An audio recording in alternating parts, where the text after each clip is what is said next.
habiller selon ce qui est écrit dans la Bible. On ne peut pas nous présenter comme si nous étions, excusez-moi, de païens. Ceux qui ne connaissent pas le Seigneur. Vous voyez un peu. Nous devons toutefois marcher selon ce que la Bible nous recommande de faire.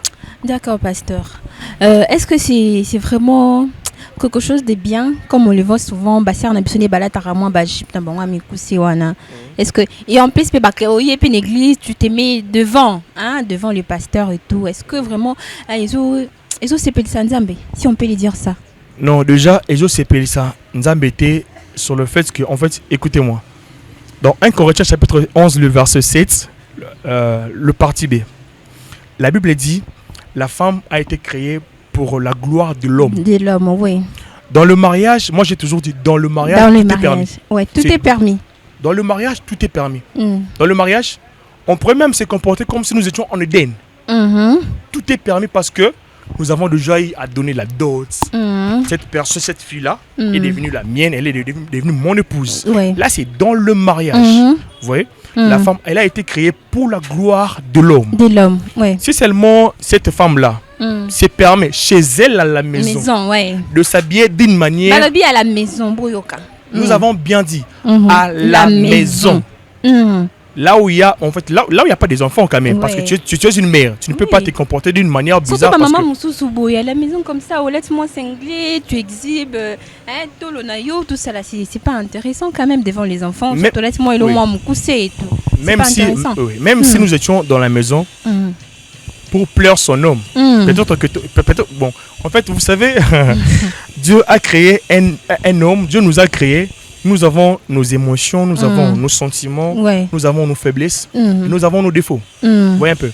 Peut-être que ma femme, ma future épouse, voudra à ce que à la maison que je me comporte comme si j'étais un petit voyou. Ouais, en fait. Parce que la maison n'est pas une église. C'est ça. Vous voyez. Peut-être pour d'autres hommes préfèrent à ce que sa femme soit se comporte d'une manière un peu bizarre. C'est chez lui à la maison, mais non devant le Seigneur. On ne peut pas être là du haut de la chair. Je suis en train de prêcher et directement une femme qui se met juste au premier rangé et elle s'habille d'une manière bizarre. Vous voyez un peu. Et qu'on distraire yopé, déconcentrer yopé, non? Normalement, et de concentrer parce que je suis un humain. C'est ça. Oui. Et pour échapper à tout ça, il faudra à ce que toutes nos mamans, toutes nos jeunes filles, toutes nos jeunes dames se comportent d'une manière ordonnée. Voilà. Qu'elles ne se mettent pas en tête que non, voilà, tout est permis. Tout est permis, mais tout n'édifie pas. Tu te présentes devant le Seigneur avec un cinglé, par exemple. Non. Tu te présentes devant le Seigneur avec une petite jupe. Maintenant, imaginons un peu pendant une séance de délivrance et que cette jeune dame-là s'était présentée d'une manière bizarre et que le démon commençait à l'agiter. Ça serait comment? Voilà un peu. Donc, c'est de cette manière-là, étant donné que nous sommes chrétiens, nous devons rester en ordre avec le Seigneur. Voilà, pasteur. En tout cas, je crois que nous sommes arrivés à la fin. Déjà, on nous signale qu'on n'a plus beaucoup de temps puisque la télé, c'est le temps, quoi. Oui. Donc, un mot de la fin, conseil pour le chrétien, pour les enfants de Dieu. Un mot de la fin, et j'aurais à conseiller ceux-là qui, aujourd'hui, sont en train de un peu mal se comporter partant de leur accoutrement. La Bible dit qu'il y a un temps pour chaque chose. Il y a un temps pour chaque chose. Aujourd'hui, tu te comportes mal, sache que demain, tu seras appelé en jugement. Le Seigneur ne veut pas à ce que tu puisses te comporter de cette manière-là.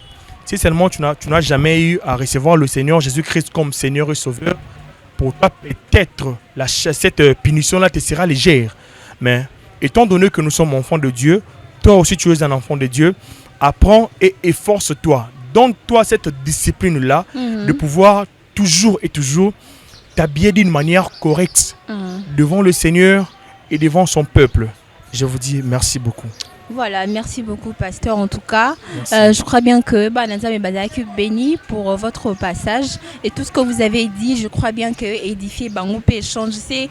Moi, manière na Bango ya komone la makambunde zala que être chrétien et ni là c'était que au changer vieilles habitudes, vieilles habitudes na yo soit aucun endroit mort boyo comme qu'on se comporter